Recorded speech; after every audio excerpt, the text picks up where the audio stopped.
পাকানো, পাকা দিয়ে চলে যাওয়া, এই বাবরচিদের জিম্মা নেবে। দুজন বাবরচির মধ্যে দুজনের ডিউটি পুরা আদায় করে, লেকিন একজন বাবরচি বসকে খানা না খাওয়া যায় না, বুঝেন না? খানা কিন্তু দেয়া কিন্তু বাবরচির কাজ না। বাবরচির কাজ হলো কি করা? পাক করে দেওয়া, কিন্তু দেয়ার জিম্মাদারি হলো কার? অন্যদের। লেকিন এই বাবরচিটা খানা না খাওয়া কিন্তু যায় না। প্রত্যেক দিন সেটা রান্না করার পর আবার খাওয়া পর্যন্ত অপেক্ষা করে, খাওয়া দাওয়া তারপরে যায়। এবার বলুন তো দেখি, এটা কি বাড়তি ডিউটি না মেইন ডিউটি? এবার এই মালিক কোন বাবরচির উপরে বেশি খুশি?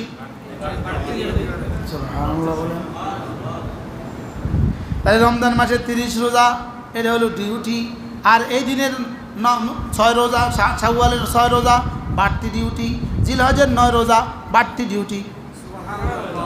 কি ডিউটি? এবার মালিক কার উপরে বেশি খুশি হবে? ওই ওদেরকে দিবে বেতন, আর এদেরকে দিবে বোনাস। সুবহানাল্লাহ বলেন। বেতনও দিবে, করবো তো ইনশাআল্লাহ। এরপরে কমপক্ষে প্রতিদিন কিছু না কিছু তেলাওয়াত। আমি কোরআন তাকে ঘুমোতে দেইনি রাত্রিবেলা, আমি কোরআন তাকে দিনের বেলা খেতে দেই নাই। কোরআন তার হাত ধরে বলবে, এটাকে আমাকে দিয়ে দেন, এটাকে আমাকে দিয়ে দেন, এটাকে আমাকে দিয়ে দেন। কি করবা তুমি? এটাকে জান্নাতে বুঝিয়ে আমি ক্ষান্ত হব। আচ্ছা, কোরআন যদি বলে এটাকে আমাকে দিয়ে দেন তো কেমন হবে? কি করবো তো ইনশাআল্লাহ। এখন আমি তো কোরআনে কারীম পারি না, আমি কি করব? কোরআনওয়ালাকে ভালোবাসবো, বলেন বলেন বলেন বলেন। কোরআনের ঘরকে ভালোবাসবো, কোরআনের মাদ্রাসাকে ভালোবাসবো। একজন ওস্তাদের বেতন দিবেন, বলবেন যে হুজুর আমি হাফেজ সাহেবের বেতনটা আমি দিই। আচ্ছা, কেমন হবে এই পুরস্কারটা?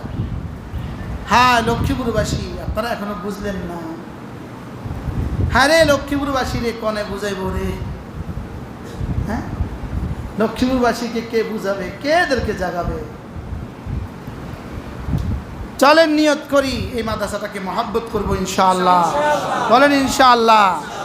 আল্লাহ যেন এই জায়গার ব্যবস্থা করে দেন, এই পুকুরের ব্যবস্থাও আল্লাহ তাআলা করে দেন। আল্লাহ তাআলা এরপরে যত জায়গা আছে ব্যবস্থা করে দেন। আর তো কিছু রাখতেন না। হ্যাঁ, ডাইনে বামে আল্লাহ তাআলা জায়গাওয়ালাদেরকে উত্তম থেকে উত্তম বিনিময় দান করেন। কবরস্থানটা কি সুন্দর করছে, কে আপনারা করছেন না? হ্যাঁ, মাশাআল্লাহ। আল্লাহ ভিতরেও সুন্দর করে দেন, ভিতরেও সুন্দর হবে, ভিতরেও কি হবে? সুন্দর। আল্লাহ তাআলা মেহেরবানি করে আমাদের সবাইকে বোঝা মানা সাহায্য করে দেন। আমি কিন্তু আমার প্রথম কথায় থেকে গেছি, 3টা কাজ সব শুকরের মতো দিল। বলেন শুকরের মতো কি? 2 নাম্বার কষ্ট সহিষ্ণু শরীর, সবরের মতো শরীর। বলেন তাহাজ্জুদ পড়তে কষ্টটা কেমন? হ্যাঁ, ফজরের আগে উঠে 6 তাসবিহ পড়তে কষ্টটা কেমন? বাবা রে, জীবন বাইরে কি। এরপরে এই শাওয়ালের রোজা রাখতে একদিনের রোজা লাগছেন 50 দিনের রোজার মতো কষ্ট হয়েছে। আমি সাপ মরে গেছি।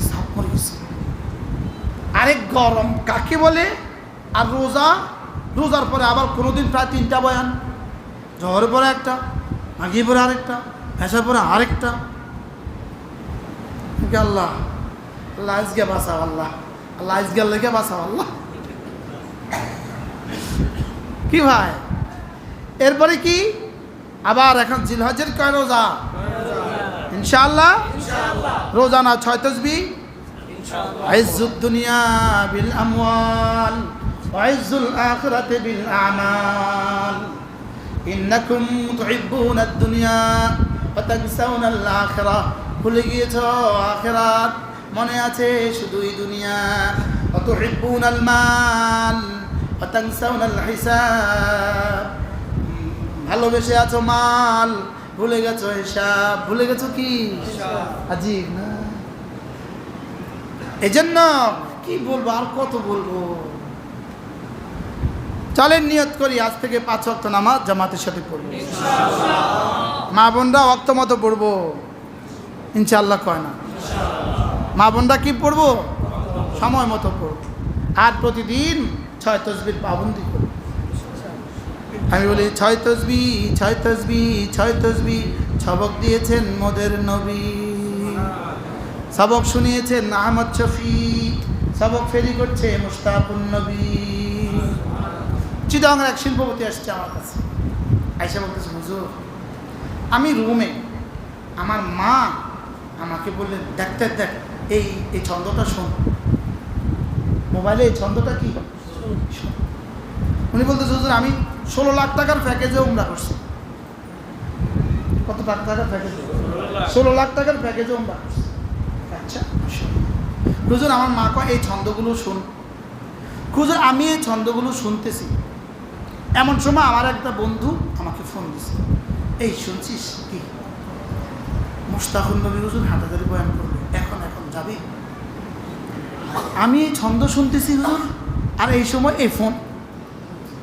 হুজুর তাড়াতাড়ি গাড়িটা লয়ে বেরিলাম চিটাং থেকে হাঁটাদারি, আইসা হাঁটাদারি হাজির। হুজুর এটা কি আশ্চর্য, মা কয় শুন তুই এই ছন্দটা শুন, দোস্ত কয় যাবি। কি এই বলি আমি 6 তসবির ফেরিওয়ালা। কিওয়ালা?